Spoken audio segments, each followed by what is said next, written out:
And what about this particular story resonated with you?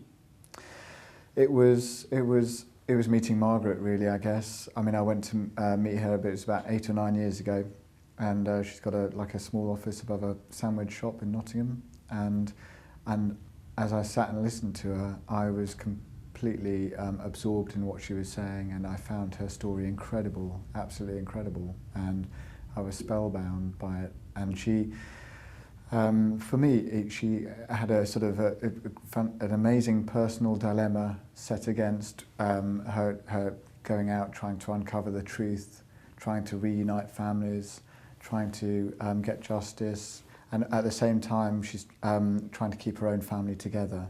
So for me, the personal dilemma set against the kind of the bigger story was kind of what unlocked it. I think Emily as well, I read that she didn't have much contact with Margaret. Were you happy with that decision? Do you think that was a good thing to do? Yeah, we talked about it a lot, obviously, and you know, sometimes we thought, oh God, maybe you should go and meet her, and then other times we felt very comfortable with what we'd decided to do.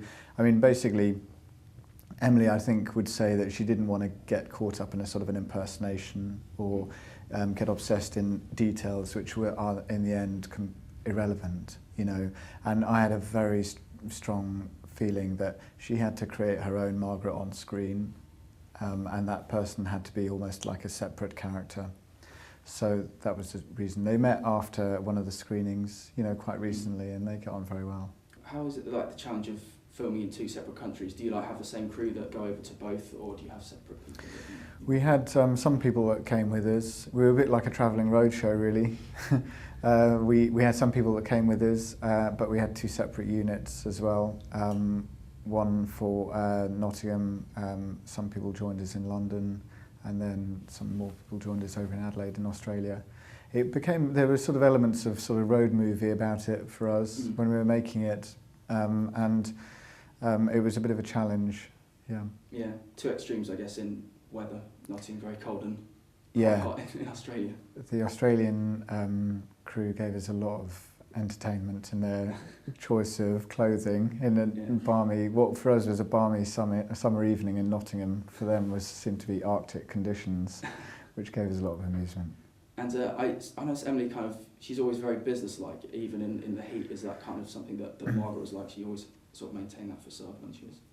Yeah, it is, yeah. I mean, for us, we were fascinated by it seemed to us that Margaret was a fish out of water in Australia, obviously, and in a very alien territory.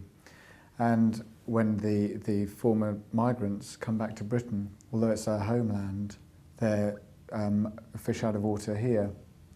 And so we were kind of fascinated by that juxtaposition. And how's Margaret getting on now? She's still working, doing this? She's still working, yeah, absolutely. And it becomes ever more urgent by the day, because obviously the mums and dads now are at an age where, you know, a great age, and a lot of them are, you know, dying. So for those people that are still looking for their parents, time is running out.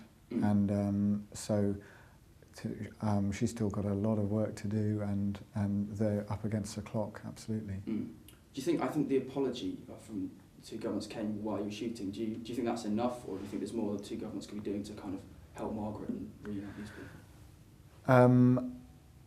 I think there's a big question there about what a government apology can achieve, and I personally would say it's definitely not enough, because in the end people need, you know, if someone's in Australia and they want to come to Britain to meet their mother, someone's got to pay for that, you know. So there are obviously big questions, but for the government apology, especially the British government apology, was a massive moment for the former child migrants, because they wanted an acknowledgement from their own government, you know, that the country that sent them, that this happened and it was wrong.